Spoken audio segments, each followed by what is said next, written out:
Hi all.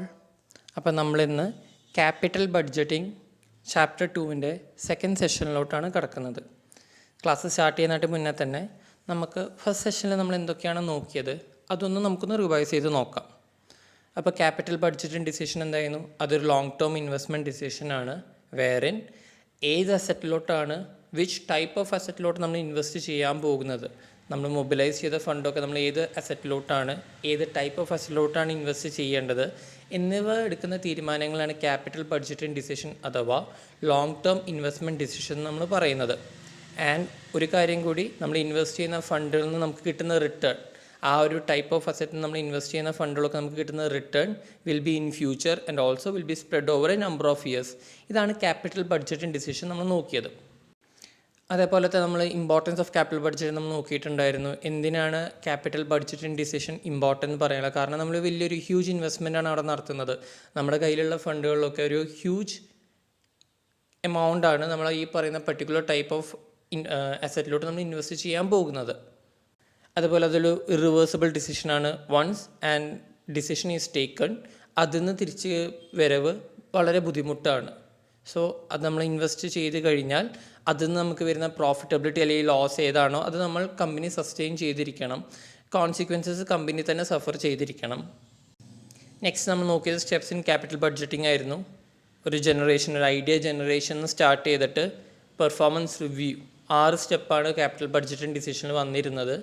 Project generation, project screening, evaluation, selection, execution and implementation and performance review. ഇങ്ങനെ 6 സ്റ്റെപ്പാണ് capital budgeting ഡിസിഷനിൽ വന്നിരുന്നത്. Okay, ഇനി നമുക്ക് നമ്മുടെ ക്ലാസ്സിലൂടെ കിടക്കാം. ഇന്നെടുക്കാൻ പോകുന്ന ടോപ്പിക്കാണ് factors affecting capital budgeting decision. അപ്പോൾ ഇന്ന് നമുക്ക് കുറച്ച് തിയറി വരുന്നുണ്ട് ആൻഡ് റിമൈനിങ് ക്ലാസ് വരുന്നത് പ്രോബ്ലംസ് ആയിരിക്കും. Okay, factors affecting capital budgeting decision. ഏതൊക്കെ കാര്യങ്ങളാണ് capital budgeting long term investment ഡിസിഷനെ ബാധിക്കുന്നത്? Availability of fund, utilisation of fund, urgency of project, expectation of future earnings, risk and uncertainty. ഇപ്പോൾ നമ്മളൊരു mobile phone വാങ്ങിക്കാൻ പോവുകയാണ്. അപ്പോൾ നമ്മുടെ കയ്യിൽ എത്ര ഫണ്ട് ഉണ്ടെന്ന് നമ്മൾ നോക്കിയിട്ടാണ്, എത്ര ക്യാഷ് ഉണ്ട്, എത്ര സേവിങ്സ് ഉണ്ടെന്ന് നോക്കിയിട്ടാണ് നമുക്ക് ഏത് ടൈപ്പ് ഓഫ് മൊബൈൽ ഫോണാണ്, എത്ര ബഡ്ജറ്റുള്ള മൊബൈൽ ഫോണാണ് നമ്മൾ ആദ്യം തന്നെ തീരുമാനിക്കുക. ഇപ്പോൾ നമ്മുടെ കയ്യിൽ 10,000 റുപ്പീസാണ് ഉള്ളതെങ്കിൽ, സേവിങ്സ് ആയിട്ട് 10,000 റുപ്പീസാണ് ഉള്ളതെങ്കിൽ ആ ഫുൾ 10,000 റുപ്പീസും ആ മൊബൈൽ ഫോണിലോട്ട് നമ്മൾ ഇൻവെസ്റ്റ് ചെയ്യണോ, പർച്ചേസ് ചെയ്യാൻ വേണ്ടി യൂസ് ചെയ്യണോ, അതോ 3,000 റുപ്പീസ് റീറ്റെയിൻ ചെയ്യാൻ, 3,000 റുപ്പീസ് നമ്മുടെ കയ്യിൽ തന്നെ സേവ് ചെയ്ത് വെച്ചിട്ട് ബാക്കി 7,000 റുപ്പീസിന് ആ മൊബൈൽ ഫോൺ വാങ്ങിച്ചാൽ മതിയോ? അതാണ്, എത്ര ഫണ്ട് നമ്മുടെ കയ്യിലുണ്ട്, ആ ഫണ്ട് ഫുള്ളായിട്ട്, ആ മൊബിലൈസ് ചെയ്ത ഫണ്ട് ഫുള്ളായിട്ട് നമ്മളത് ഒരു പർട്ടിക്കുലർ അസറ്റ് വാങ്ങിക്കാൻ വേണ്ടി നമ്മൾ യൂസ് ചെയ്യണോ, അതല്ലെങ്കിൽ കുറച്ച് ഫണ്ട് നമ്മൾ റീറ്റെയിൻ ചെയ്ത് കഴിഞ്ഞിട്ട് ബാക്കിയുള്ള റിമൈനിങ് എമൗണ്ട് മാത്രം നമ്മൾ അതിലോട്ട് ഇൻവെസ്റ്റ് ചെയ്താൽ മതിയോ? അതേപോലെ തന്നെ അർജൻസി ഓഫ് പ്രൊജക്റ്റ്. ഇപ്പോൾ തന്നെ മൊബൈൽ ഫോൺ, ഇപ്പോൾ ഓൺലൈൻ ക്ലാസ് സ്റ്റാർട്ട് ചെയ്തു എല്ലാവർക്കും. അപ്പോൾ ഈ ഒരു പറയുന്ന മൊബൈൽ ഫോൺ എല്ലാവർക്കും നിർബന്ധമായിട്ടും വേണ്ടതാണ്. കാരണം ക്ലാസ് അറ്റൻഡ് ചെയ്യണമെങ്കിൽ ഒന്നില്ലെങ്കിൽ മൊബൈൽ ഫോൺ അല്ലെങ്കിൽ നമുക്ക് ലാപ്ടോപ്പ് എന്തായാലും വേണം. കൂടെ അതിനൊപ്പം തന്നെ ഇൻ്റർനെറ്റ് കണക്ഷൻ, ഡാറ്റ പാക്കേജ് കൂടി വേണം.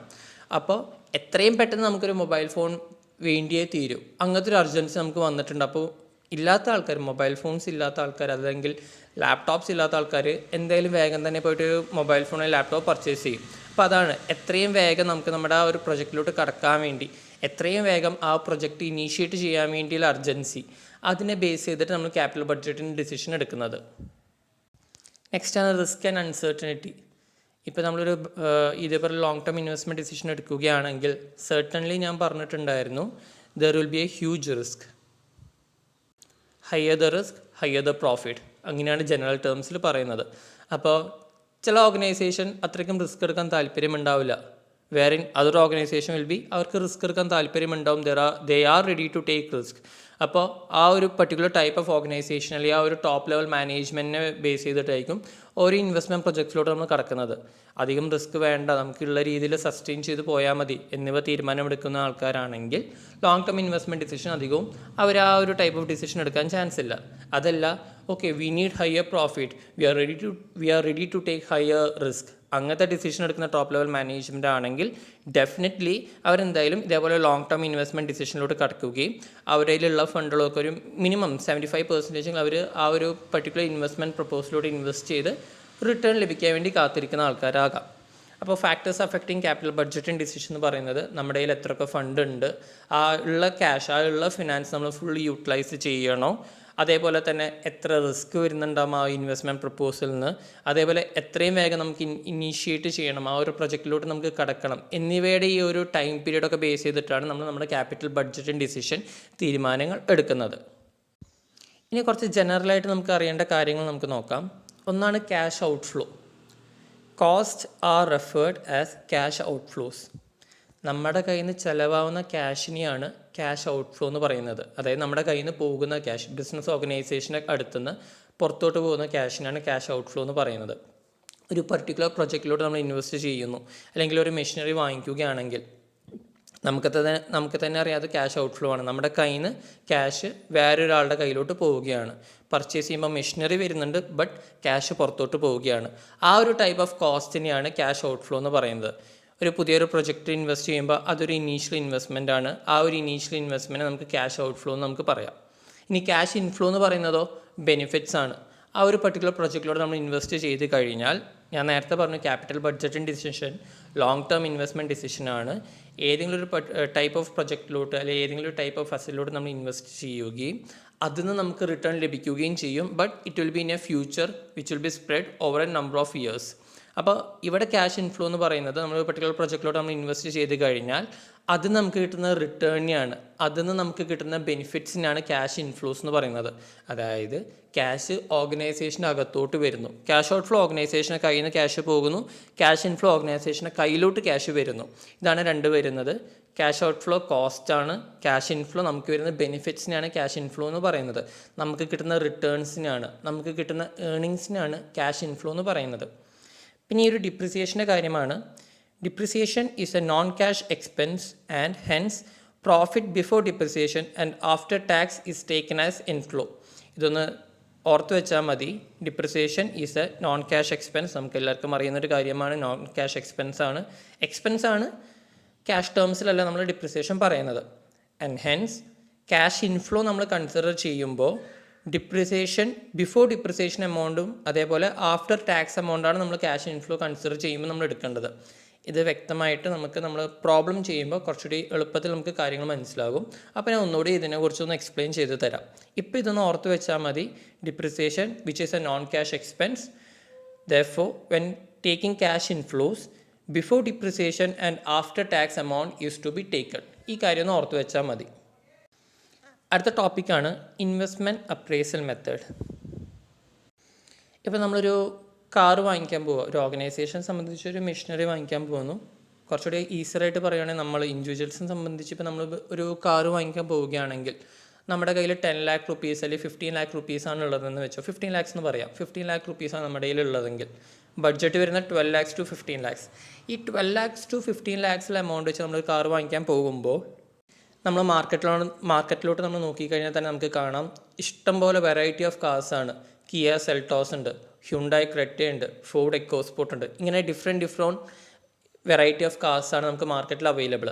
അപ്പോൾ ഇൻവെസ്റ്റ്മെൻറ്റ് അപ്രൈസ് നോക്കുമ്പോൾ ഏത് ടൈപ്പ് ഓഫ് കാർ വാങ്ങിച്ചാലാണ് നമുക്ക് പ്രോഫിറ്റബിലിറ്റി ഉണ്ടാവുക, ഡ്യൂറബിലിറ്റി ഉണ്ടാവുക, ഏത് ടൈപ്പ് ഓഫ് കാർ വാങ്ങിച്ചാലാണ് ഇതിൽ ഫോർഡ് എക്കോസ്പോർട്ടോ അല്ലെങ്കിൽ കിയ സെൽട്ടോസ് അല്ലെങ്കിൽ ഹ്യുണ്ടായി ക്രെറ്റോ അല്ലെങ്കിൽ റിനോൾട്ടിൻ്റെ ഡസ്റ്ററോ ഏത് ടൈപ്പ് ഓഫ് കാർ വാങ്ങിച്ചാലാണ് അതിൽ റിപ്പയർസ് ആൻഡ് മെയിൻ്റെനൻസ് കുറവുണ്ടാവുക, നമുക്ക് കൂടുതൽ മൈലേജ് ലഭിക്കുക, കൂടുതൽ സ്പീഡ് ലഭിക്കുക, എത്ര നാൾ നമുക്കത് യൂസ് ചെയ്യാൻ സാധിക്കും എന്നിവയുടെ നമ്മൾ തീരുമാനങ്ങൾ എടുക്കും. അപ്പോൾ ഇൻവെസ്റ്റ്മെൻറ്റ് അപ്രൈസൽ മെത്തേഡ് എന്ന് വെച്ചാൽ the type of investment opportunity which is most profitable. ഏത് ഇൻവെസ്റ്റ്മെൻറ്റ് ഓപ്പർച്യൂണിറ്റിയാണ് നമുക്ക് മോസ്റ്റ് പ്രോഫിറ്റബിൾ ആയിട്ട് ഉണ്ടാവുക, ആ ഒരു ഇൻവെസ്റ്റ്മെൻറ്റ് ഓപ്പർച്യൂണിറ്റീസിനെ കുറിച്ച് ഇവാലുവേഷൻ നടത്തുക. ഇപ്പോൾ കാറിൻ്റെ കാര്യത്തിലാണെങ്കിൽ കിയ സെൽട്ടോസ് ആയിരിക്കുമോ, റിനോൾട്ടിൻ്റെ ഡസ്റ്റർ ആയിരിക്കുമോ, അല്ലെങ്കിൽ ഹ്യുണ്ടായിൻ്റെ ക്രെറ്റ ആയിരിക്കുമോ, ഏത് ടൈപ്പ് ഓഫ് കാറാണ് നമുക്ക് മോസ്റ്റ് പ്രോഫിറ്റബിളായിട്ട് നമുക്ക് നിലനിൽക്കുന്നുണ്ടാവുക, which investment opportunity is most profitable, അതിനെക്കുറിച്ചൊരു ഇവാലുവേഷൻ നടത്തുകയാണ് ഈ ഇൻവെസ്റ്റ്മെൻറ്റ് അപ്രൈസൽ മെത്തേഡ്സിലൂടെ നമ്മൾ നോക്കുന്നത്. ഏതൊക്കെയാണ് നമുക്ക് നോക്കാം. Traditional method or non discounting method. Next one modern methods or discounting criteria. Traditional മെത്തേഡിൽ 3 മെത്തേഡ്സാണ് വരുന്നത്. Urgency method, pay back method, average rate of return method. Modern methods or discounting ക്രൈറ്റീരിയയിൽ വരുന്നത് discounted pay back, net present value, benefit cost ratio, internal rate of return, net terminal value method. അപ്പോൾ ഈ പറയുന്ന മെത്തേഡ്സൊക്കെ utilise ചെയ്തിട്ടാണ് ഒരു organisation, ഒരു business organisation ആ ഒരു ഇൻവെസ്റ്റ് ചെയ്യാൻ പോകുന്ന പ്രൊജക്റ്റ് അല്ലെങ്കിൽ വാങ്ങിക്കാൻ പോകുന്ന മെഷീനറി അല്ലെങ്കിൽ വാങ്ങിക്കാൻ പോകുന്ന അസറ്റ് പ്രോഫിറ്റബിൾ ആയിരിക്കുമോ ഇല്ലയോ എന്ന് ഇവാലുവേഷൻ നടത്തുന്നത്.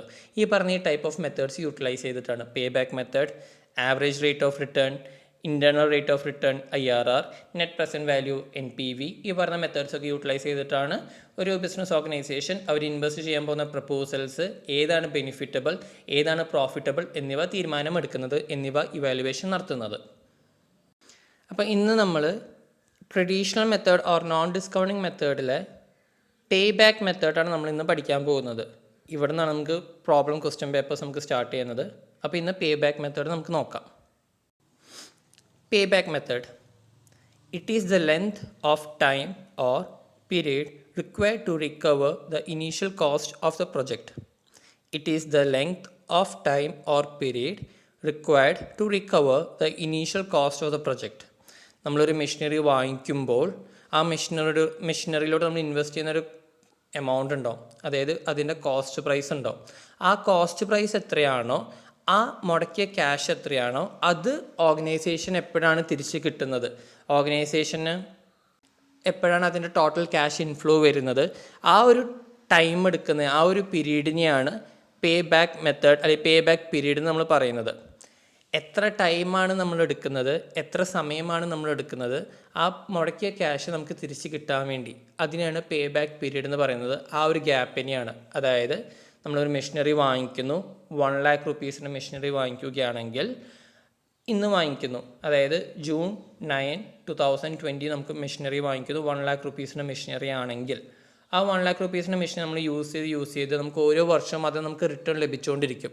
അപ്പോൾ എന്നാണ് ഈ റിട്ടേൺ ലഭിച്ച് അതിൻ്റെ ടോട്ടൽ റിട്ടേൺസ് 1 lakh rupees തന്നെ വരുന്നത്, ആ ഒരു സമയത്തിനാണ്, ആ ഒരു പീരീഡിനാണ്, ആ ഒരു ഗ്യാപ്പിനെയാണ് പേ ബാക്ക് പീരീഡ് എന്ന് പറയുന്നത്. ഇന്ന് 1 lakh rupees മെഷീനറി വാങ്ങിക്കുന്നത് June 9, 2020, അതേശേഷം 2022 June 10, 2022 നമുക്ക് ഈ മുടക്കിയ ക്യാഷ് നമുക്ക് അതേപോലെ റിട്ടേൺ ആയിട്ട് ലഭിക്കുന്നതെങ്കിൽ ആ ഒരു 2 വർഷം പീരീഡിനാണ് പേ ബാക്ക് പീരീഡ് നമ്മൾ പറയുന്നത്. It is the length of time or period required to recover the initial cost of the project. It is the expected number of years during which the original investment is recovered. നമ്മൾ എത്ര എമൗണ്ടാണ് നമ്മൾ invest ചെയ്തിരിക്കുന്നത്, ഇനീഷ്യലായിട്ട് ഒരു machinery വാങ്ങിക്കാൻ വേണ്ടി നമ്മൾ എത്ര കോസ്റ്റാണ് അതിൽ ചിലവഴിച്ചിരിക്കുന്നത്, ആ ടോട്ടൽ കോസ്റ്റ് നമുക്ക് എപ്പോഴാണ് റിട്ടേൺ ആയിട്ട് ലഭിക്കുന്നത്, ആ ഒരു പീരീഡിനെയാണ്, ആ ഒരു സമയത്തിനാണ്, ആ എടുക്കുന്ന സമയത്തിനെയാണ്, ആ ഒരു ഗ്യാപ്പിനെയാണ് പേ ബാക്ക് പീരീഡ് നമ്മൾ പറയുന്നത്. It can also be said as the break-even point where the cash outflow equals to the cash inflow. ഞാൻ നേരത്തെ പറഞ്ഞിട്ടുണ്ടായിരുന്നു, നമുക്ക് വരുന്ന കോസ്റ്റിനെയാണ് ക്യാഷ് ഔട്ട്ഫ്ലോ എന്നും നമുക്ക് കിട്ടുന്ന ബെനിഫിറ്റിനെയാണ് ക്യാഷ് ഇൻഫ്ലോ നമ്മൾ പറഞ്ഞു. അപ്പോൾ പേ ബാക്ക് പീരീഡ് എന്ന് പറയുമ്പോൾ ദ ബ്രേക്ക് ഈവൻ പോയിൻറ്റ് എപ്പോഴാണ് cost equals to benefit, the break even point where the cash outflow equals to the cash inflow, ആ ഒരു പീരീഡ്, ആ ഒരു ഇക്വിലിബ്രിയം വരുന്നവരെ, ആ ഒരു ബ്രേക്ക് ഈവൻ വരുന്നത് വരെ എത്ര സമയമെടുക്കുന്നു, ആ ഒരു പീരീഡിനാണ് പേ ബാക്ക് പീരീഡ് നമ്മൾ പറയുന്നത്. പേ ബാക്ക് പീരീഡ് കണ്ടുപിടിക്കാൻ വേണ്ടി നമുക്കൊരു ഫോർമുല ഉണ്ട്. Pay back period is equal to original cost of the project divided by annual net cash inflow. Original cost of the project divided by annual net cash inflow, അതല്ലെങ്കിൽ initial investment divided by net earnings. എളുപ്പത്തിൽ പറയുകയാണെങ്കിൽ പേ back period എന്ന് പറയുന്നത് നമ്മൾ എത്ര ക്യാഷാണ്, എത്ര ഫണ്ടാണ് ആദ്യം നമ്മൾ ഇനീഷ്യലായിട്ട് നമ്മൾ ആദ്യം മുടക്കിയ ഫണ്ട് എത്രയാണ്, എത്ര കോസ്റ്റാണ് നമ്മൾ ആദ്യമായിട്ട് മുടക്കിയിട്ടുള്ളത്, ക്യാഷ് ഔട്ട്ഫ്ലോ എത്രയാണ് വന്നിരിക്കുന്നത്, അത് ഡിവൈഡഡ് ബൈ ക്യാഷ് ഇൻഫ്ലോ, നമ്മുടെ total cash inflow, total net earnings. അപ്പോൾ initial investment divided by net earnings ആണ്, അല്ലെങ്കിൽ ആനുവൽ നെറ്റ് ക്യാഷ് ഇൻഫ്ലോ ആണ് പേ ബാക്ക് പീരീഡ് കണ്ടുപിടിക്കാനുള്ള ഫോർമുല. ഇതിനൊപ്പം ഒരു ഫോർമുല കൂടിയുണ്ട്, പോസ്റ്റ് പേ ബാക്ക് പ്രോഫിറ്റബിലിറ്റി. അതുകൂടി ഒന്ന് ഓർത്ത് വെച്ചോളൂ. Total cash inflow minus initial cost. എളുപ്പമാണ് മനസ്സിലാക്കാൻ വേണ്ടി, എളുപ്പമാണ് ഓർത്തിരിക്കാൻ വേണ്ടി. പോസ്റ്റ് പേ ബാക്ക് പ്രോഫിറ്റബിലിറ്റി എന്ന് പറയുന്നത് total cash inflow minus initial cost, അതല്ലെങ്കിൽ വേറൊരു ഫോർമുല കൂടിയുണ്ട്, annual cash inflow into total life minus പേ ബാക്ക് പീരീഡ്. നമുക്ക് എത്രയാണ് ക്യാഷ് ഇൻഫ്ലോ വന്നിരിക്കുന്നത്, അതിന് ഇനീഷ്യൽ കോസ്റ്റ് നമ്മൾ കുറച്ച് കഴിഞ്ഞാൽ മാത്രം മതി നമുക്ക് പോസ്റ്റ് പേ ബാക്ക് പ്രോഫിറ്റബിലിറ്റി ലഭിക്കും. അതല്ലെങ്കിൽ ടോട്ടൽ ക്യാഷ് ഇൻഫ്ലോ നമുക്ക് എത്രയാണ് വന്നിരിക്കുന്നത് അതിന് ആ പ്രൊജക്റ്റിൻ്റെ ലൈഫിൽ നിന്ന് പേ ബാക്ക് പീരീഡ് കുറച്ച് കഴിഞ്ഞ് ഇൻറ്റു ചെയ്ത് കഴിഞ്ഞാൽ നമുക്ക് പോസ്റ്റ് പേ ബാക്ക് പ്രോഫിറ്റബിലിറ്റി നമുക്ക് ലഭിക്കും. അപ്പോൾ ഈ രണ്ട് ഫോർമുല ഒന്ന് ഓർത്ത് വെച്ചോളൂ. പേ ബാക്ക് പീരീഡ് എന്ന് പറയുന്നത് original cost of the project അതല്ലെങ്കിൽ initial investment divided by annual net cash inflow or net earnings. Next ആണ് post pay back profitability. Post pay back profitability equals to total cash inflow minus initial cost. ഞാൻ നേരത്തെ പറഞ്ഞിട്ടുണ്ടായിരുന്നു നമുക്ക് ഇതിൽ നിന്നാണ് നമുക്ക് problems start ചെയ്യുന്നത്. ഈ ഒരു ടോപ്പിക്കിൽ നിന്നാണ് പ്രോബ്ലംസ് സ്റ്റാർട്ട് ചെയ്യുന്നത്. അപ്പോൾ പോസ്റ്റ് പേ ബാക്ക് പ്രോഫിറ്റബിലിറ്റീൻ്റെയും പേ ബാക്ക് പീരീഡിൻ്റെ ഒരു ക്വസ്റ്റ്യൻ നമുക്ക് നോക്കാം. ഇത് ഞാൻ മൊബൈൽ ഫോണിലെടുത്ത ഫോട്ടോ ആണ്. നിങ്ങൾക്ക് ക്ലിയർ ആണെന്ന് ഞാൻ വിശ്വസിക്കുന്നു. എന്നിരുന്നാലും ഞാൻ എന്തായാലും ക്വസ്റ്റ്യൻസ് ഓരോന്ന് ഞാൻ ഡിറ്റക്റ്റ് ചെയ്യാം. അപ്പോൾ calculate pay back period, post pay back period. Project A, project B. Project എയിൽ പറയുന്നത് initial outlay 1 lakh rupees, annual cash inflow ബ്രാക്കറ്റിൽ after tax but before depreciation 20,000 rupees, estimated life 8 years. Project ബിയിൽ പറയുന്നത് initial outlay 1 lakh, annual cash inflow ബ്രാക്കറ്റിൽ after tax but before depreciation first 3 years 30,000, next 5 years 10,000, estimated life 8 years. ഇതെന്ന് post pay back പ്രോഫിറ്റബിലിറ്റിയും pay back പീരീഡും കണ്ടുപിടിക്കാനാണ് പറയുന്നത്. ക്വസ്റ്റിനോട് കിടക്കുന്നതായിട്ട് മുന്നേ തന്നെ ഒരു കാര്യം പറയാനായിട്ട് ഡിപ്രിസിയേഷനെ കുറിച്ച് ഞാൻ നേരത്തെ പറഞ്ഞിട്ടുണ്ടായിരുന്നു. ഡിപ്രിസിയേഷൻ നോൺ ക്യാഷ് എക്സ്പെൻസ് ആണ്. ആൻഡ് ഓൾസോ ക്യാഷ് ഇൻഫ്ലോ നമ്മൾ കണ്ടുപിടിക്കുമ്പോൾ before depreciation and after tax ആണ് നമ്മളെപ്പോഴും ക്യാഷ് ഇൻഫ്ലോ എടുക്കേണ്ടത്. അതായത് നമ്മളെപ്പോഴും ടാക്സ് അടയ്ക്കുന്നത് ഓർഗനൈസേഷൻ ഗവൺമെൻറ് ടാക്സ് അടയ്ക്കുന്നത് അവരുടെ നെറ്റ് പ്രോഫിറ്റ് നിന്നാണ്. നെറ്റ് പ്രോഫിറ്റ് നമ്മൾ കാൽക്കുലേറ്റ് ചെയ്യുന്നത് എങ്ങനെയാണ്? ഓൾറെഡി ഡിപ്രിസിയേഷൻ കുറച്ച് ഗ്രോസ് പ്രോഫിറ്റിൽ നിന്ന് ഡിപ്രിസിയേഷൻ കുറച്ചിട്ടായിരിക്കും നമുക്ക് നെറ്റ് പ്രോഫിറ്റ് ലഭിക്കുന്നത്. ആ നെറ്റ് പ്രോഫിറ്റ് നമ്മൾ ടാക്സ് അടയ്ക്കുന്നത്. അപ്പോൾ നമ്മൾ എപ്പോഴും ക്യാഷ് ഇൻഫ്ലോ നമ്മൾ കാൽക്കുലേറ്റ് ചെയ്യുകയാണെങ്കിൽ ബിഫോർ ഡിപ്രിസിയേഷനും ആഫ്റ്റർ ടാക്സ് ആണ് വേണ്ടത്. അപ്പോൾ നമ്മൾ ചെയ്യേണ്ട ഒരു കാര്യം ഇതാണ്. നമുക്ക് ക്വസ്റ്റ്യനിൽ നെറ്റ് പ്രോഫിറ്റാണ് തന്നതെങ്കിൽ ആനുവൽ നെറ്റ് ക്യാഷ് ഇൻഫ്ലോന്ന് അവിടെ നെറ്റ് പ്രോഫിറ്റാണ് നമുക്ക് തന്നതെങ്കിൽ നമ്മളൊരു കാര്യം മാത്രം ചെയ്താൽ മതി. ആ ഒരു നെറ്റ് പ്രോഫിറ്റ് നമ്മൾ ടാക്സ് കുറയ്ക്കുകയും അതിനുശേഷം കിട്ടുന്ന എമൗണ്ട് എത്രയാണോ, അതായത് പ്രോഫിറ്റ് ആഫ്റ്റർ ടാക്സ് എത്രയാണോ അതിലോട്ട് ഡിപ്രിസിയേഷൻ ആഡ് ബാക്ക് ചെയ്യുകയും ചെയ്യണം. എന്നാൽ മാത്രമേ ടോട്ടൽ ക്യാഷ് ഇൻഫ്ലോ നമുക്ക് ലഭിക്കുള്ളൂ. അതേപോലെ നമുക്ക് തന്ന പ്രോബ്ലത്തിൽ ഗ്രോസ് പ്രോഫിറ്റാണ് നമുക്ക് തന്നതെങ്കിൽ ആ ഒരു ഗ്രോസ് പ്രോഫിറ്റിൽ നിന്ന് നമുക്ക് ഡിപ്രിസിയേഷൻ കുറയ്ക്കുകയും അതിനുശേഷം പ്രോഫിറ്റ് ബിഫോർ ടാക്സ് ആയിരിക്കും നമുക്ക് ലഭിക്കുക. ആ പ്രോഫിറ്റ് ബിഫോർ ടാക്സ് നമ്മൾ ടാക്സ് കുറയ്ക്കുകയും പ്രോഫിറ്റ് ആഫ്റ്റർ ടാക്സ് നമുക്ക് ലഭിക്കും. ആ പ്രോഫിറ്റ് ആഫ്റ്റർ ടാക്സിലോട്ട് നമ്മൾ ഡിപ്രിസിയേഷൻ ആഡ് ബാക്ക് ചെയ്തെങ്കിൽ മാത്രമേ നമുക്ക് ടോട്ടൽ ക്യാഷ് ഇൻഫ്ലോ ലഭിക്കുള്ളൂ. ക്യാഷ് ഇൻഫ്ലോ ഞാൻ പറഞ്ഞിട്ടുണ്ടായിരുന്നു ബിഫോർ ഡിപ്രിസിയേഷനും ആഫ്റ്റർ ടാക്സ് ആണ്.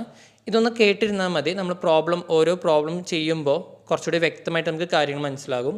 ഇത്ര ഓർത്തിരുന്നാൽ മതി. ടോട്ടൽ ക്യാഷ് ഇൻഫ്ലോ എന്ന് പറയുന്നത്, നെറ്റ് ക്യാഷ് ഇൻഫ്ലോ എന്ന് പറയുന്നത് ഡിപ്രിസിയേഷന് മുമ്പുള്ള എമൗണ്ടും ടാക്സിന് നെറ്റ് ടാക്സിന് ആഫ്റ്റർ ഉള്ള എമൗണ്ടും ആയിരിക്കും ടോട്ടൽ ക്യാഷ് ഇൻഫ്ലോ. ഈ ഒരു സ്റ്റേറ്റ്മെൻ്റ് ഒന്ന് ഓർത്തിരുന്നാൽ മതി. അപ്പോൾ ഈ ഒരു ക്വസ്റ്റ്യൻ നമുക്ക് കുഴപ്പമില്ല, അതൊന്നും ചെയ്യേണ്ട ആവശ്യമില്ല. കാരണം ഡയറക്റ്റായിട്ട് ആനുവൽ ക്യാഷ് ഇൻഫ്ലോ പറഞ്ഞിട്ടുള്ളത് after tax but before depreciation ആണ്. അപ്പോൾ നമുക്ക് വേറെ ഒരു ബോദറിങ്ങിൻ്റെ ആവശ്യമില്ല.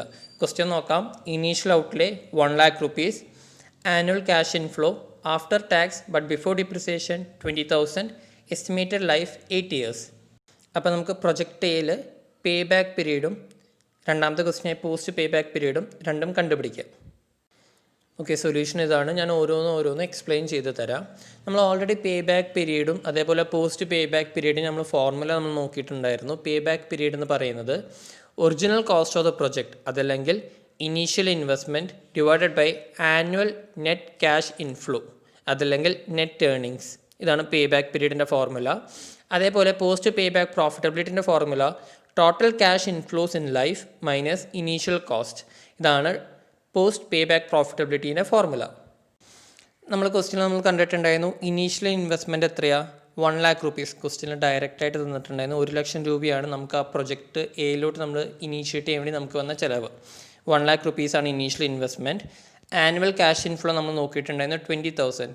ഓരോ വർഷം 20,000 rupees ആണ് നമുക്ക് ആ ഒരു പ്രൊജക്റ്റ് നമുക്ക് കിട്ടുന്ന റിട്ടേൺ. ഇതായിരുന്നു തന്നിരുന്ന ക്വസ്റ്റ്യൻ. അതേപോലെ എസ്റ്റിമേറ്റഡ് ലൈഫും പറഞ്ഞിട്ടുണ്ടായിരുന്നു 8 വർഷം. ഇനി ആൻസറിലോട്ട് നോക്കാം. ഇനീഷ്യൽ ഇൻവെസ്റ്റ്മെൻറ്റ് 1 lakh rupees ആണ്. നമ്മുടെ ഫോർമുല നമ്മൾ നോക്കിയിട്ടുണ്ടായിരുന്നു. Pay back period is equal to initial investment divided by total net cash inflow. അപ്പോൾ ഡയറക്റ്റ് എല്ലാ കാര്യങ്ങളും ഡയറക്റ്റ് തന്നിട്ടുണ്ട്. ആ ഫോർമുലയോട്ട് ജസ്റ്റ് അപ്ലൈ ചെയ്താൽ മതി. Initial investment divided by net cash inflow 1,00,000 രൂപ divided by 20,000 rupees. 1 lakh divide by 20,000 5 years. ഇതാണ് നമ്മുടെ പേ ബാക്ക് പീരീഡ്. 5 വർഷം എടുക്കും. പ്രൊജക്റ്റ് എയിലോട്ടാണ് നമ്മൾ ഇൻവെസ്റ്റ് ചെയ്യുന്നതെങ്കിൽ it will take 5 years for us to get back the amount that we have invested. ആ return എല്ലാം കൂടി ടോട്ടൽ ക്യാഷ് ഇൻഫ്ലോ ആയിട്ട് നമുക്ക് 5 വർഷം എടുക്കും ആ ഒരു ഇൻവെസ്റ്റ് ചെയ്ത എമൗണ്ട് അല്ലെങ്കിൽ നമുക്ക് ബ്രേക്ക് ഈവൻ പോയിന്റ് ലഭിക്കാൻ വേണ്ടി. അപ്പോൾ ഡയറക്റ്റ് എല്ലാ കാര്യങ്ങളും തന്നതുകൊണ്ട് നമുക്ക് വേറെ പ്രശ്നം ആവശ്യം വന്നിട്ടുണ്ടായിരുന്നില്ല. Initial investment divided by annual cash inflow 1 lakh divided by 20,000 5 years ആണ് പേ ബാക്ക് പീരീഡ്. ഇനി next post pay back profitability നമുക്ക് നോക്കാം. ഫോർമുല നമുക്കറിയാം. Total cash inflows in life minus initial cost. Total life നമുക്ക് ഈ ഒരു മെഷീനറിയിൽ നമുക്ക് വന്നില്ല. പ്രൊജക്റ്റ് എയിലോട്ട് നമുക്ക് വന്നിരിക്കുന്നത് 8 വർഷമാണ്. ഓരോ വർഷം 20,000 rupees ആണ് നമുക്ക് ലഭിക്കുന്നത്. അപ്പോൾ 20,000 into 8 total cash inflows in life ലഭിക്കുന്നു. അതേപോലെ ഇനീഷ്യൽ കോസ്റ്റ് എത്രയാണ് ഡയറക്റ്റ് തന്നിട്ടുണ്ട് 1 lakh rupees. അപ്പോൾ total cash inflows in life 20,000 into 8 1,60,000 rupees. ആ 1,60,000 rupeesന്ന് ഇനീഷ്യൽ കോസ്റ്റായ 1 lakh rupees മൈനസ് ചെയ്ത് കഴിഞ്ഞാൽ കിട്ടുന്ന എമൗണ്ട് 60,000 ആണ്. അതാണ് പോസ്റ്റ് പേ ബാക്ക് പ്രോഫിറ്റബിലിറ്റി. ഇത്രയേ ഉള്ളൂ സംഭവം. നമുക്ക് തന്ന ഫോർമുല എന്താണ്, നമുക്ക് അറിയാവുന്ന ഫോർമുല എന്താണ്, അതിലോട്ട് ഈ പറയുന്ന എമൗണ്ട് ഡയറക്റ്റായിട്ട് അപ്ലൈ ചെയ്താൽ മതി. പേ ബാക്ക് പീരീഡിൻ്റെ ഫോർമുല ഞാൻ ഒന്നുകൂടി പറയാം. Initial investment divided by net cash inflow, അതല്ലെങ്കിൽ പോസ്റ്റ് പേ ബാക്ക് പ്രോഫിറ്റബിലിറ്റിൻ്റെ ഫോർമുല വരുന്നത് total cash inflows in life minus initial cost. ഈ എമൗണ്ടുകളൊക്കെ നമുക്ക് ഡയറക്റ്റ് തന്നിട്ടുണ്ടാവും. ആ എമൗണ്ട് അതേപോലെ തന്നെ ഡയറക്റ്റ് ഇതിലോട്ട് അപ്ലൈ ചെയ്ത് നമുക്ക് ആൻസർ കിട്ടും. പ്രൊജക്റ്റ് ചെയ്ത് നമുക്ക് ലഭിക്കുന്ന ആൻസർ 5 years ആണ് പേ ബാക്ക് പീരീഡും. പോസ്റ്റ് പേ ബാക്ക് പ്രോഫിറ്റബിലിറ്റി വരുന്നത് 60,000 rupees ആണ്. നമുക്കിനി പ്രൊജക്റ്റ് ബിൻ്റെ ക്വസ്റ്റ്യൻ നമുക്ക് നോക്കാം. ഒരു കാര്യം, ഈ പറഞ്ഞ പ്രോബ്ലംസൊക്കെ നിങ്ങൾ ഓരോന്ന് പിന്നെയും റിപ്പീറ്റ് ചെയ്ത് ചെയ്ത് നോക്കിയാൽ മാത്രമേ നമുക്ക് ഇതിൻ്റെ ഒരു ഐഡിയ ലഭിക്കുള്ളൂ. അപ്പോൾ നിങ്ങൾക്ക് മാക്സിമം എത്ര ക്വസ്റ്റ്യൻസ് ലഭിക്കുന്നു, എവിടെ നിന്നൊക്കെ ക്വസ്റ്റ്യൻസ് ലഭിക്കാൻ ചാൻസ് ഉണ്ട്, അതൊക്കെ കളക്ട് ചെയ്തിട്ട് പേ ബാക്ക് പീരീഡിൻ്റെ ക്വസ്റ്റ്യൻസും അതേപോലെ ഇനി വരാൻ പോകുന്ന ക്വസ്റ്റ്യൻസൊക്കെ നമ്മൾ average return, NPV net present value, IRR, ഇതിൻ്റെയൊക്കെ ഓരോ ക്വസ്റ്റ്യൻ നമ്മൾ ഓരോ വട്ടം റിപ്പീറ്റ് ചെയ്ത് ചെയ്യണം. അപ്പോൾ നിങ്ങൾക്ക് ലഭിക്കാൻ പോകുന്ന ക്വസ്റ്റ്യൻസ് എത്ര എണ്ണമൊക്കെ ലഭിക്കുന്നു അത് തന്നെ നിങ്ങൾ ചെയ്തുകൊണ്ട് മനസ്സിലാക്കി എടുത്താലേ കാര്യങ്ങൾ എളുപ്പമാകുള്ളൂ. ഇനി പ്രൊജക്റ്റ് ബി ക്വസ്റ്റ്യൻ നമുക്ക് നോക്കാം. ഇതിലും പേ ബാക്ക് പീരീഡും പോസ്റ്റ് പേ ബാക്ക് പീരീഡും കാൽക്കുലേറ്റ് ചെയ്യാൻ വേണ്ടിയാണ്. Initial outlay 1 lakh, annual cash inflow after tax but before depreciation, first 3 years 30,000, next 5 years 10,000, estimated life 8 years. അപ്പോൾ ഇതിൽ നമുക്ക് ആനുവൽ ക്യാഷ് ഇൻഫ്ലോ നമുക്ക് നോക്കിക്കഴിഞ്ഞാൽ ബിഫോർ ഡിപ്രിസിയേഷനും ആഫ്റ്റർ ടാക്സ് ആണ്. അപ്പോൾ നമുക്ക് ഫർദർ അതിൽ വേറെ ഒന്നും ചെയ്യേണ്ട ആവശ്യം വരുന്നില്ല. ഇനി പോസ്റ്റ് പേ ബാക്ക് പ്രോഫിറ്റബിലിറ്റിയും പേ ബാക്ക് പീരീഡും നമുക്ക് നോക്കാം. ഞാൻ നേരത്തെ പറഞ്ഞു annual cash inflow total earnings ആണ്. എപ്പോഴാണ് നമുക്ക് ആ ബ്രേക്ക് ഇവൻ പോയിന്റ് ലഭിക്കുന്നത്, ആ ഒരു പീരീഡാണ് നമ്മൾ അറിയേണ്ടത്. ഈ ഒരു ക്വസ്റ്റ്യനിൽ ആദ്യത്തെ 3 വർഷവും 30,000 rupeesഉം നെക്സ്റ്റ് 5 years വരുന്നതും 10,000 rupees വീതമാണ്. അപ്പോൾ നമുക്ക് ആ കിട്ടുന്ന ഏർണിങ്സ്, ടോട്ടൽ കിട്ടുന്ന ഏർണിങ്സ് നമുക്ക് ഈക്വലായിട്ടല്ല ലഭിക്കുന്നത്, അല്ലെങ്കിൽ നമ്മളതിനെ ഒന്ന് ക്യുമുലേറ്റ് ചെയ്യാനുണ്ട്. കാരണം ഓരോ വർഷം നമുക്ക് ലഭിക്കുന്ന ഏർണിങ്സ് ഡിഫറെൻറ്റ് ഏർണിങ്സ് ആണ്. അതായത് ഫസ്റ്റ് ഇയർ നമുക്ക് 30,000 ലഭിക്കുന്നു, സെക്കൻഡ് ഇയർ 30,000, തേർഡ് ഇയർ 30,000 ആണ്. പക്ഷേ ഫോർത്ത് ഇയർ എത്തുമ്പോൾ നമുക്ക് 10,000 rupees ആണ് നമുക്ക് ലഭിക്കുന്നത്. അപ്പോൾ ഡിഫറെൻറ്റ് ഏർണിങ്സ് ആണ് ഓരോ വർഷം നമുക്ക് ആ പ്രൊജക്റ്റ് ബിന്ന് നമുക്ക് ലഭിക്കുന്നത്. അതുകൊണ്ട് തന്നെ നമ്മൾ അതിനൊന്ന് ക്യുമുലേറ്റ് ചെയ്യണം, ഒന്ന് സമ്മപ്പ് ചെയ്യണം, സോ ദാറ്റ് നമുക്കറിയാൻ സാധിക്കും എന്നാണ് ആ ബ്രേക്ക് ഇവൻ വരുന്നതെന്ന്. അപ്പോൾ ഇതിൽ പ്രൊജക്റ്റ് ബിയിലെ ക്യാഷ് ഇൻഫ്ലോസ് നമുക്കൊന്ന് ക്യുമുലേറ്റ് ചെയ്യാം, അതായത് ഒന്ന് സമ്മപ്പ് ചെയ്ത് നോക്കാം. അതായത് ഫസ്റ്റ് ഇയർ നമുക്ക് 30,000 ലഭിക്കുന്നു, സെക്കൻഡ് ഇയർ 30,000 ലഭിക്കുന്നു. അപ്പോൾ 30,000 + 30,000, സെക്കൻഡ് ഇയർ എൻഡ് ആകുമ്പോൾ നമുക്ക് 60,000 rupees ആണ് ഏർണിങ്സ് ലഭിക്കുന്നത്. തേർഡ് ഇയർ എൻഡ് ആകുമ്പോൾ 60,000 + 30,000, അതായത് ടോട്ടൽ 90,000 rupees ആണ് നമുക്ക് ലഭിക്കുന്നത്. ഫസ്റ്റ് ഇയർ 30,000 ലഭിക്കുന്നു, സെക്കൻഡ് ഇയറും 30, തേർഡ് ഇയറും 30,000 ആണ്. അപ്പോൾ ഇതിൻ്റെ ടോട്ടൽ നോക്കുമ്പോൾ തേർഡ് ഇയർ എൻഡ് ആകുമ്പോൾ 90,000 rupees ആണ് നമുക്ക് ഏർണിങ്സ് ലഭിക്കുന്നത്. ഇനി ഫോർത്ത് ഇയർ നോക്കാം, 10,000 ആണ്. ഫോർത്ത് ഇയർ എൻഡ് ആകുമ്പോൾ നമുക്ക് 1 lakh rupees ഏർണിങ്സ് ലഭിക്കുന്നു. 90,000 + 10,000, 1 lakh rupees ആണ് നമുക്ക് ലഭിക്കുന്ന ഏർണിങ്സ്. നമ്മൾ മുടക്കിയ ക്യാഷ്, ഇനീഷ്യൽ ഇൻവെസ്റ്റ്മെൻറ്റ് വരുന്നത് 1 lakh rupees ആണ്. ബ്രേക്ക് ഈവൻ ആയോ, ബ്രേക്ക് ഈവനായി. അപ്പോൾ പേ ബാക്ക് പീരീഡ് എത്രയാണ് വരുന്നത്? 4 years. പേ ബാക്ക് പീരീഡ് എന്താ നമ്മൾ നോക്കിയിട്ടുണ്ടായിരുന്നു. നമ്മൾ എത്രയാണ് മുടക്കിയ ക്യാഷ് എത്രയാണ് വരുന്നത്, ഇനീഷ്യൽ ഇൻവെസ്റ്റ്മെൻറ്റ് എത്രയാണ് വരുന്നത്, അത് നമുക്ക് കിട്ടുന്ന റിട്ടേൺ ഇക്വിലിബ്രിയം ആവുന്ന വർഷം ഏതാണ്, അല്ലെങ്കിൽ ഇക്വിലിബ്രിയം ബ്രേക്ക് ഈവൻ പോയിൻ്റ് ആവുന്ന മാസം ഏതാണ്, അതിനാണ് പേ ബാക്ക് പീരീഡ് നമ്മൾ പറഞ്ഞിട്ടുണ്ടായിരുന്നു. ഈ ഒരു പ്രൊജക്ട് ബി ക്വസ്റ്റ്യൻ നമ്മൾ നോക്കിയപ്പോൾ നമ്മൾ കണ്ടത് ഫസ്റ്റ് ഇയർ നമ്മൾ നോക്കി 30,000, സെക്കൻഡ് ഇയർ 30,000 തന്നെയാണ് നമുക്ക് ലഭിക്കുന്നത്, തേർഡ് ഇയർ 30,000 ആണ്, ഫോർത്ത് ഇയർ 10,000, ഫിഫ്ത്ത് ഇയർ 10,000 അങ്ങനെ പോയിക്കൊണ്ട് വെക്കുന്നു. അപ്പോൾ ഇതിൻ്റെ എല്ലാം ക്യുമുലേറ്റ് ചെയ്യാനുള്ള ആവശ്യം എന്തുകൊണ്ടാണ്? കറക്റ്റായിട്ടുള്ള ഈക്വൽ ഏർണിങ്സ് അല്ല ഓരോ വർഷം ലഭിക്കുന്നത്. ഫസ്റ്റ് ഇയർ എൻഡിൽ നമുക്ക് 30,000 റുപ്പീസാണ് നമുക്ക് ലഭിച്ച ഏർണിങ്സ്. സെക്കൻഡ് ഇയർ എൻഡ് ആകുമ്പോഴത്തേക്കും അത് 60,000 റുപ്പീസ് ആകുന്നു. 30 + 30 ടോട്ടൽ ഏർണിങ്സിനെ കുറിച്ചാണ് ഞാൻ പറയുന്നത്. സെക്കൻഡ് ഇയർ എൻഡ് ആകുമ്പോൾ 60,000 ആവുന്നു, തേർഡ് ഇയർ എൻഡ് ആകുമ്പോൾ അത് 90,000 ആവുന്നു. 90 ടോട്ടൽ നമുക്ക് ലഭിച്ച ഏർണിങ്സ് 3 വർഷം കൊണ്ട് ആ പ്രൊജക്റ്റ് നമുക്ക് ലഭിച്ച ഏർണിങ്സ് ആണ് 90,000. ഫോർത്ത് ഇയർ 4 വർഷം കൊണ്ട് ആ പ്രൊജക്റ്റ് നമുക്ക് ലഭിക്കുന്ന ഏർണിങ്സ് 1 lakh റുപ്പീസാണ്. ഇക്വിലിബ്രിയമായി ബ്രേക്ക് ഈവനായി നമ്മൾ മുടക്കിയ ക്യാഷ് എത്രയാണ്? 1 lakh. അത് തന്നെയാണ് നമുക്കിപ്പോൾ ഫോർത്ത് ഇയർ എൻഡ് ആയപ്പോൾ നമുക്ക് ലഭിക്കുന്ന പ്രോഫിറ്റ്, അപ്പോൾ ലഭിക്കുന്ന ഏർണിങ്സ്. So 1 lakh = 1 lakh. അതുകൊണ്ട് 4 വർഷമാണ് പേ ബാക്ക് പീരീഡ് വരുന്നത്. 4 വർഷം എടുക്കും if we take on that project to get back our return. Next post pay back profitability നമ്മൾ നോക്കാം. പോസ്റ്റ് പേ ബാക്ക് പ്രോഫിറ്റബിലിറ്റി നമ്മൾ ഫോർമുല നമ്മൾ നോക്കിയിട്ടുണ്ടായിരുന്നു. Total cash inflows in life minus initial cost ആണ് formula വരുന്നത്. നമുക്കിവിടെ ടോട്ടൽ എസ്റ്റിമേറ്റഡ് ലൈഫ് എന്ന് പറയുന്നത് പ്രൊജക്ട് ബിയിൽ 8 വർഷമാണ്.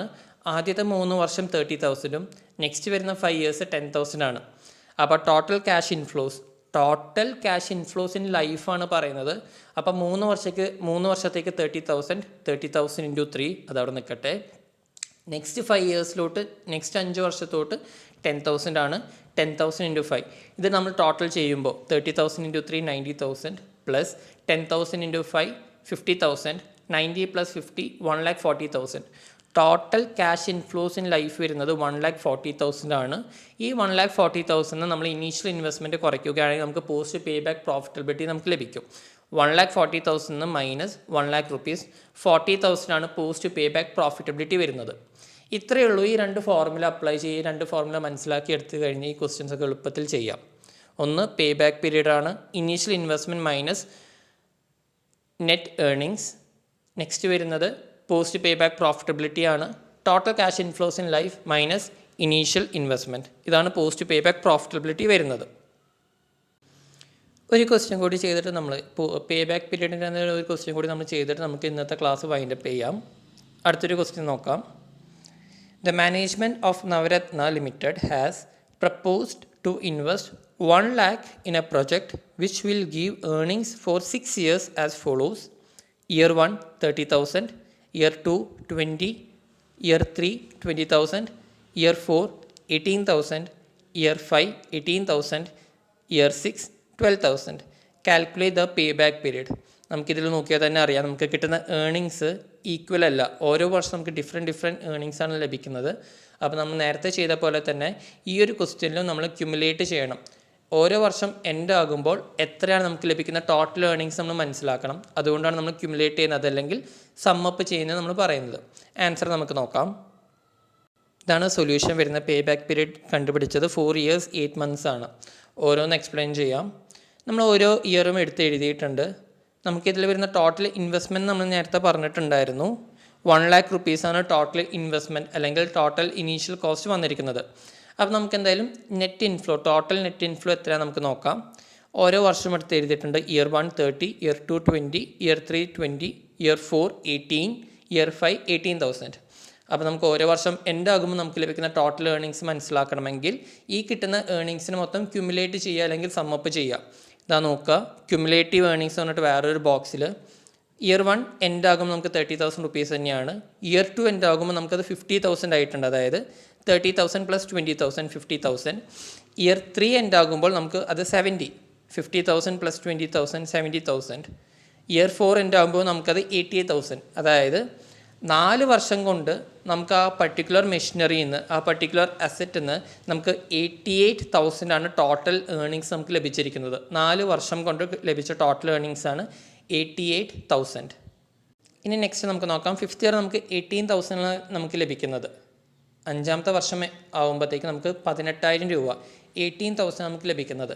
നമ്മുടെ ഇനീഷ്യൽ ഇൻവെസ്റ്റ്മെൻറ്റ് എന്ന് പറയുന്നത് 1,00,000 റുപ്പീസാണ്.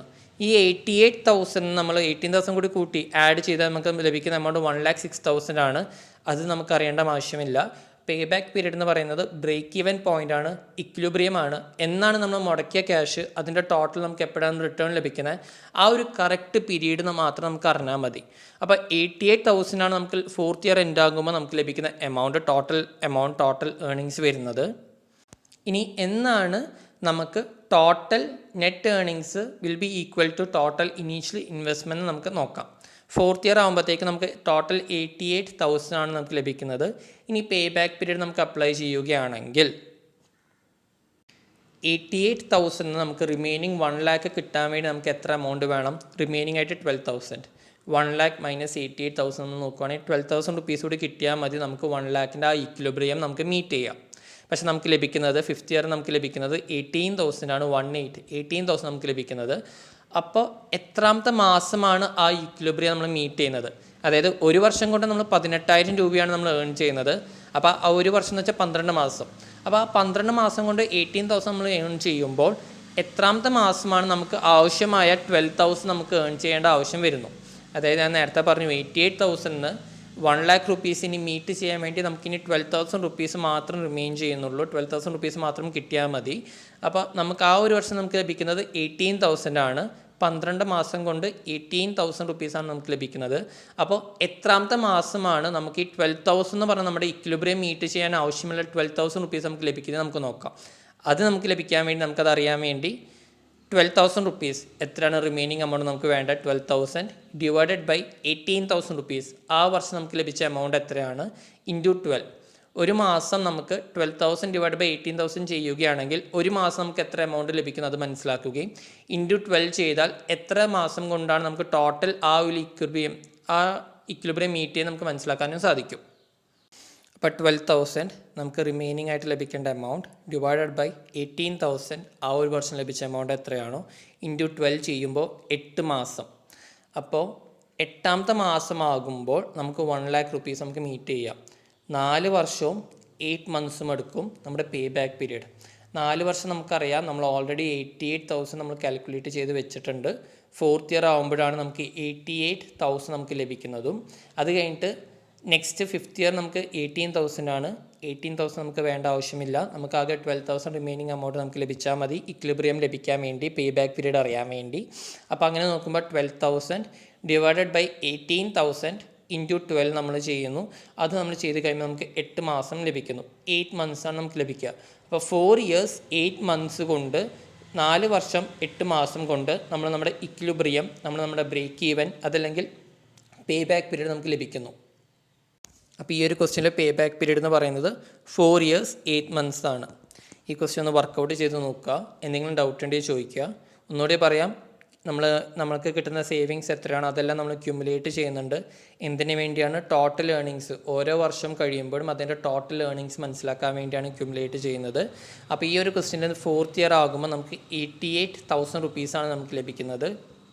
അത് കഴിഞ്ഞിട്ട് നമുക്ക് റിമൈനിങ് 12,000 റുപ്പീസ് കൂടി മതി നമുക്ക് നമ്മുടെ 1,00,000 എന്ന് പറഞ്ഞ ഇനീഷ്യൽ ഇൻവെസ്റ്റ്മെൻറ്റ് ഇക്വിലിബ്രിയം ചെയ്യാൻ വേണ്ടി, മീറ്റ് ചെയ്യാൻ വേണ്ടി. പക്ഷെ നമുക്ക് നമ്മുടെ 5th ഇയറിൽ 18,000 റുപ്പീസാണ് നമുക്ക് ലഭിക്കുന്നത്.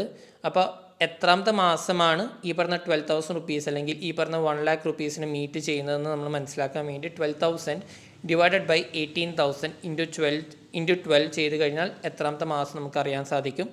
അങ്ങനെ ചെയ്തപ്പോൾ നമുക്ക് 8th മന്താണ് നമ്മളുടെ 1,00,000 റുപ്പീസ് നമ്മൾ മീറ്റ് ചെയ്യുന്നത് സാധിക്കും നമുക്ക് മനസ്സിലായി. അപ്പോൾ 4 ഇയേഴ്സ് പ്ലസ് 8 മന്ത്സ് ആണ് നമ്മുടെ പേ ബാക്ക് പീരീഡ് വരുന്നത് ഈ ഒരു ക്വസ്റ്റ്യനിൽ. അപ്പോൾ ഈ ക്വസ്റ്റ്യൻ ഒന്ന് ചെയ്ത് നോക്കുക, ഡൗട്ട് ഉണ്ടെങ്കിൽ ചോദിക്കുക. വേറൊരു ക്വസ്റ്റ്യൻ നിങ്ങൾക്ക് ഹോംവർക്ക് പോലെ ഞാൻ തരുന്നുണ്ട്, നിങ്ങളതൊന്ന് സ്വയം എല്ലാവരും ചെയ്ത് നോക്കുക. ഇതാണ് ക്വസ്റ്റ്യൻ വരുന്നത്. Following other details relating to 2 machines X and Y. Cost of machine തന്നിട്ടുണ്ട്, എസ്റ്റിമേറ്റഡ് സ്ക്രാപ്പ് തന്നിട്ടുണ്ട്, സേവിങ്സ് എല്ലാം തന്നിട്ടുണ്ട്.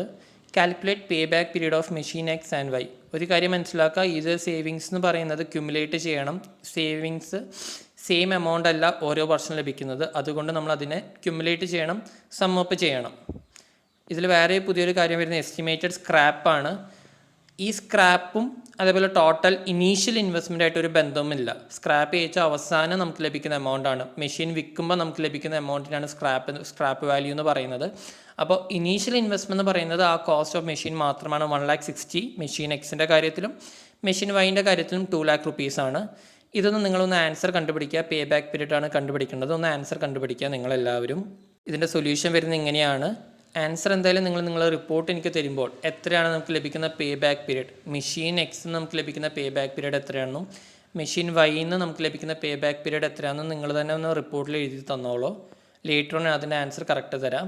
അപ്പോൾ മെഷീൻ എക്സ് നമ്മൾ ക്യുമുലേറ്റ് ചെയ്യണമെന്ന് ഞാൻ പറഞ്ഞിട്ടുണ്ടായിരുന്നു. കാരണം ടോട്ടൽ ഏർണിങ്സ് 1,60,000 ആണ് മെഷീൻ എക്സിൻ്റെ ഇനീഷ്യൽ കോസ്റ്റ് വരുന്നത്.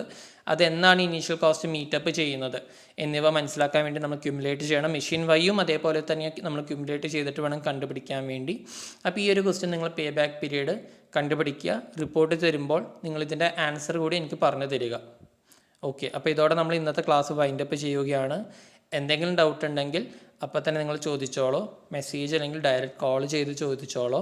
അപ്പോൾ നമ്മൾ ക്ലാസ് 9:30 സ്റ്റാർട്ട് ചെയ്യുന്ന ക്ലാസ്സാണ്. സോ ദാറ്റ് ബൈ 12:30 നിങ്ങളെല്ലാവരും നിങ്ങളുടെ റിപ്പോർട്ട് എനിക്ക് സെൻഡ് ചെയ്തോളൂ. Thank you all.